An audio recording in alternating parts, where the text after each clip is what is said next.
This is about the truth and science and facts.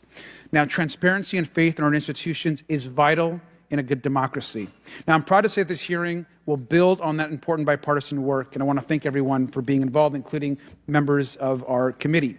Now, in our last hearing in July, we heard testimony that a significant number of pilots of major airlines have witnessed UAPs as well, but have no real confidential way of reporting them to the government. We heard that commercial pilots who encounter UAPs may be hesitant to speak openly due to stigma or fear of retaliation. We also know that Aero has reported that, and I want to quote, that most reports still reflect a bias towards restricted military airspace, a result of reporting from military personnel and sensors present in such areas. And so the lack of ability for civilian pilots raises real safety concerns and limits our ability to understand UAPs. This is a particular piece of this conversation that I am very interested in. Now, our last hearing inspired us to introduce the Safe Airspace for Americans Act, joined by Chairman Grothwin, Chairwoman Mace, and a bipartisan group of co-sponsors. I see some of our leaders from Safe Airspace for Americans Act here, and that would create a safe reporting for UAP process, which we want to continue to do. Now, members of both parties and senior officials in multiple administrations have now taken an interest in this issue. Mainstream media, in many cases, is beginning to take more of an interest in this issue, and we should all be proud to carry that work and build confidence for the American people. I believe we can always be more transparent. To me, this hearing and others are simply about the truth and getting to the facts of what these UAPs actually are. It's very important that we show that Democrats and Republicans in Congress can work together to cut through misinformation and look for a serious and thoughtful way to have the discussion in public. Many of us have also called for additional public hearings to discuss UAPs. This should be a topic that continues on throughout the Congress so that we can gather more information, data, and work with the relevant agencies to gather more information. Finally, I just want to add that those that are here on this dais, many of us have participated also in classified briefings as well, and where we have also gained a lot of important, I think, and interesting information, at least I personally have. And so with that information, we want to continue today's hearing, and I thank all of our witnesses for being here. And with that, I'd like to yield back.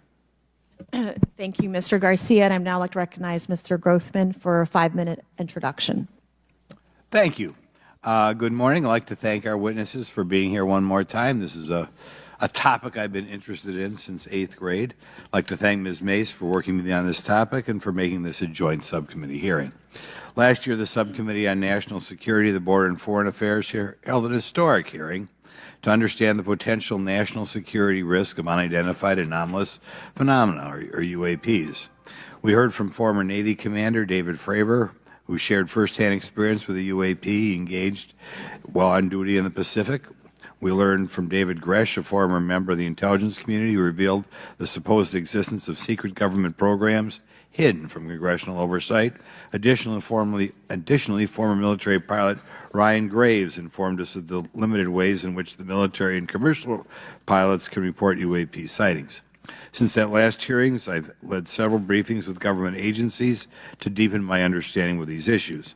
First, the Department of Defense Inspector General's Office informed us that the Department of Defense does not have a streamlined process for service members to report UAP activity. Since then, the Joint Chiefs have implemented standards for UAP reporting across the services. The Intelligence Community Inspector General informed us that whistleblowers often fear retaliation for reporting mismanagement of highly sensitive government projects or information. Finally, AARO has expressed to the committee that, like any other federal government agency, it's faced challenges in its establishment, specifically in hiring staff to manage UAP historical records and coordinating with other federal agencies. While these agencies have been helpful to us in understanding the challenges that come from collecting UAP data, none of them have been able to substantiate the claims made at this hearing last year by David Grush. Despite our committee members endlessly questioning these agencies inside and outside of a SCIF, I hope our witnesses today will be able to provide evidence and content that is worthwhile to our pursuits of eliminating government waste and increasing transparency. To help alleviate some of the roadblocks, I'm supportive of measures that were included in last year's National Defense Authorization Act to increase transparency and improve record-keeping measures when it comes to UAPs. But I believe there's still more work to go. I co-led the Safe Airspace for Americans Act with Ranking Member Garcia, which requires the Federal Aviation Administration to develop procedures to collect UAP data from civilian aviators. I look forward to working with members of Congress to see that this legislation and other UAP legislation crosses the finish line. I'm deeply alarmed by the reporting of the massive drone swarm that flew over Langley Air Force Base in Virginia last December. Langley is the home of the 1st Fighter Wing, which maintains half of the F-22s in the U.S. Air Force inventory. Reports of this incident indicate these drones were roughly 20 feet long, flying more than 100 miles an hour at an altitude of over 3,000 feet. Yet the origin of these drones and their operators remains a mystery. This incident and other sightings near sensitive military installations highlights the complexity of the UAP challenge facing our intelligence, defense, and homeland security committees. Whether these phenomena are the result of foreign adversaries developing advanced technologies or something else entirely, we must take them seriously, investigate them thoroughly, and assess their implications on national defense. The repeated UAP sightings around sensitive military sites underscores the need for innovative defensive strategies beyond traditional measures. They also highlight the urgent need for updated policies to address emerging threats as well as more effective interagency cooperation and intelligence sharing. However, none of this is going to be possible without transparency. For far too long, critical information about UAPs has been either classified or ignored, leaving the American public and key congressmen without clarity needed to make informed decisions. Declassifying reports and fostering a more open dialogue about UAPs will not only increase the public trust, but also encourage collaboration between government, the scientific community, and our allies.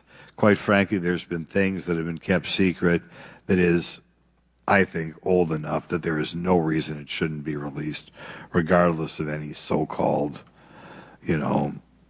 private information. A transparent approach will allow us to share insights, identify patterns, and develop new strategic defenses. As we continue to investigate these phenomena, we must do so with a mindset of protecting our country, advancing scientific discovery, and upholding the trust of the American people, who right now I don't think have trust, and it's just obvious I don't have trust. We cannot shy away from the unknown, especially when the stakes are so high. I look forward to discussing these matters with the witnesses today. I'm hopeful we can learn from the testimony and come out of this hearing with actionable ideas to advance UAP transparency. Actually, the idea is just to say, in my mind, go back 15 years and everything has to be released. I'm hopeful that we can learn from their testimony and come out of this hearing. And with that, I yield back. Thank you. I will now recognize Mr. Moskowitz for a 5-minute introduction. Thank you, Chairwoman. Good morning, everyone. I first want to thank the chairs and ranking members for holding the hearing today on this topic and, again, having a second hearing. I want to thank the witnesses for coming forward today to share your expertise on UAPs and the need to build trust through transparency. But first, I want to mention, you might be wondering why Chairman Comer has allowed me to be a ranking member today, but it's really only because our dear friend Jerry Connolly is not here. As Chairwoman Mace mentioned, he was diagnosed with esophageal cancer, and all of us on this committee know Jerry, and he's a fighter, and we're praying for him and hoping for his speedy recovery. So today's hearing marks this committee's second meeting dedicated to UAP transparency. I was pleased, as I know all of us are, on the bipartisanship that existed in last year's hearing, and even though we can't talk about what happens in the classified settings, the bipartisanship that has existed in those settings with the questions members have asked. Last year's hearing was a great example of open dialogue about UAPs, and we must remain committed to sharing information with the American people. And I think you see that commitment based on the people here and the commitment across the political spectrum. I personally have worked with multiple members of this committee, but I want to particularly thank Congressman Burchett, Mace, Luna, and Garcia for working on bipartisan pieces of legislation. In recent years, Congress has taken numerous bipartisan steps towards greater transparency. In 2022, in the NDAA, we created the All-Domain Anomaly Resolution Office to investigate unidentified flying objects. Following Aero, along with ODNI, released an unclassified report on UAP sightings. Of the 366 sightings included in the report, 171 remain uncharacterized, with some of these appearing to have demonstrated unusual flight characteristics or performance capabilities. That's a nice way of saying we don't want to tell you what they are. In March, Aero revealed a report on the historical record of U.S. government involvement with UAPs, which covered investigatory efforts going back from 1945 to the present day. Earlier this year, I joined Congressman Burchett to introduce the UAP Transparency Act, which would require the declassification of all documents related to UAPs, with many other members of this committee. In fiscal year 2024, the NDAA required the National Archives and Records Administration to establish the Unidentified Anonymous Phenomena Records Collection. This collection will include digital copies of all unidentified UAP records that can be publicly disclosed. This commitment in transparency is vitally important, and unnecessary overclassification has led to a void of information, which has allowed theories over the decades to foster. When the American people and members of Congress ask, are reports of UAPs credible, we're met with stonewalling. We're met with responses of, I can't tell you. And in fact, we're met with people not wanting us to have hearings. We're met with people not wanting us to ask you questions. In fact, many of us were told not to ask some of you certain questions on certain topics. In a time of heightened distrust of our government institutions, I believe more transparency is not only needed, but is possible. And obviously, we can respect national security limits, but we also have to provide our constituents with the information and oversight that they have tasked us for. As part of this, government agencies must maintain open lines of communication with members of Congress. And there are regular questions that Americans have. What are UAPs? Are they real? Are they ours? How has this technology been developed? How do they get funded? Right? And now we've seen this has gone from a long time ago where you could discredit people because it's some guy living in a Winnebago. You're able to see people now. These are pilots. These are military. These are folks with serious backgrounds. This has changed the face of this because now we have video. People will have questions. We know there are advanced technology programs. Almost 15 years ago, one of those came out of Area 51 to go after Osama bin Laden. And the only reason we know about that is because one of those helicopters was downed. Americans have questions about whistleblowers who have come forward to talk about retribution. And so I want to thank everyone for being involved today on trying to get more transparency. This has been bipartisan, bicameral, and as we get into a new administration, the president-elect has talked about opportunities to declassify information on UAPs, and I hope he lives up to that promise. And with that, I yield back. Okay, thank you, Mr. Moskowitz. And I would now, committee staff asked me to go ahead and I will do it, to enter into the congressional record this 12-page document that Michael Schellenberger brought today that describes the Immaculate Constellation government program. So we will do that now. Every member up here has a copy of it. The first section talks about the unacknowledged special access program called Immaculate Constellation, and the second section about USG imagery intelligence. And Representative Luna just told me if I say Immaculate Constellation, I'll be on some list, maybe a FISA warrant. So come at me, bro, I guess. But without objection, entered in the record.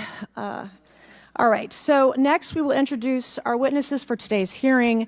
Thank you so much for being here. Our first witness is Rear retired Rear Admiral Tim Gallaudet, who retired from the U.S. Navy and is now the Chief Executive Officer at Ocean STL Consulting. Our second witness is Mr. Lou Elizondo, a former Department of Defense official and author of a recent bestseller book about UAPs. Our third witness is Mr. Michael Schellenberger, founder of the newsletter Public and author of a recent journalistic piece about special access programs, including one widely identified as Immaculate Constellation. I swear the staff wants me on a list.